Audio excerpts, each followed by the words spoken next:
at ito ay binubuo ng 3 probinsya. Ito ang Zamboanga del Norte, Zamboanga Sibugay at Zamboanga del Sur. At kasama na rin yan ang mga nagsasariling lungsod ng Zamboanga at Basilan.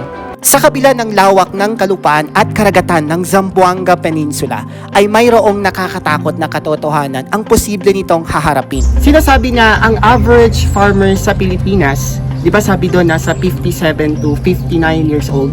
So what would happen to our farmers after 10 years or 15 years? Ibig sabihin, sila po ay magre-retire na. At kung walang younger generation ang papasok, then what would happen to the agri-fisheries that we have in the regions or even in the entire Philippines? And if there is no organization like 4H, then who else will pioneer our agri-fisheries in the country? Sa pagpapalaganap ng konseptong inklusyon, dahil sinasabi natin na ang agriculture is the backbone of our economy.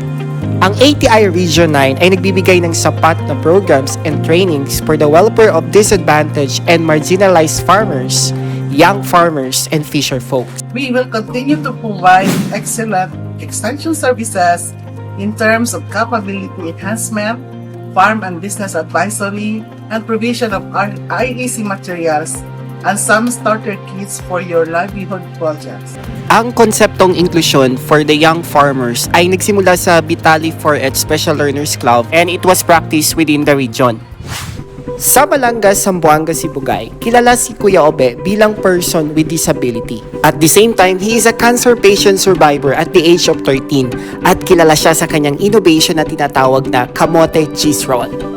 Karon ang 4H President sa among organization dinhi sa Balangas. Sa kabila ng kanyang kapansanan, hindi siya tumigil sa kanyang nasimulan. Sa katunayan, siya ay isa ding taekwondo player. Sa Dapitan, isa din si Jovenil Saldon ang masasabi nating person with disability. Na-diagnose ng brain aneurysm, na stroke at nakumato sa salukuyang Vice President ng Cagapa Forest Club. Cagapa Forest Club started year 2017. We are located at Barangay Asinero, Dapitan City, Zamboanga del Norte. We started with farmers and the homemakers producing cassava chips. We expanded to the 4H Club, which are the farm youth, sons and daughters of the farmers of Dapitan City. Isa sa mga hakbang ng 4H Pagadian ay yung tinatawag nating sustainable consumption and pattern production. Nangunguna sa kanila ang kanilang banana plantation. Ako po ay isang 4H Club member. Isa po ako sa nag-maintain sa banana lakatan productions sa City Government of Pagadian.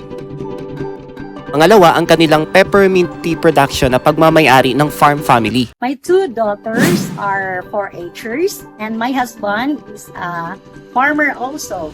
And we have this business, Green Meadow Organic Products. Kung larger service naman ang pag-uusapan, hindi magpapahuli ang 4H Pagadian. Former members of the 4H Club are already employed in the different agencies in the Pagadian City. Sa Vitali, Zamboanga City, adding value technology ang aming magandang inobasyon. Ang mga harvested na gulay ay pinaprocess namin ginagawang mixed pickled veggies at mushroom jam na naging winning recipe sa Region 9.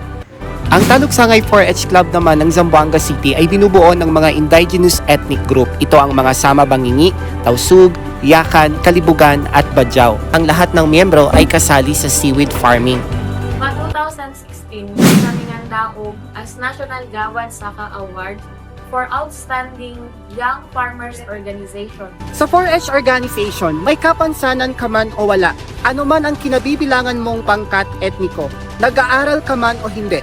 Ano man ang iyong kasarian, basta't ikaw ay isang kabataan na may puso para sa agrikultura, pasok ka sa organisasyong aking kinabibilangan.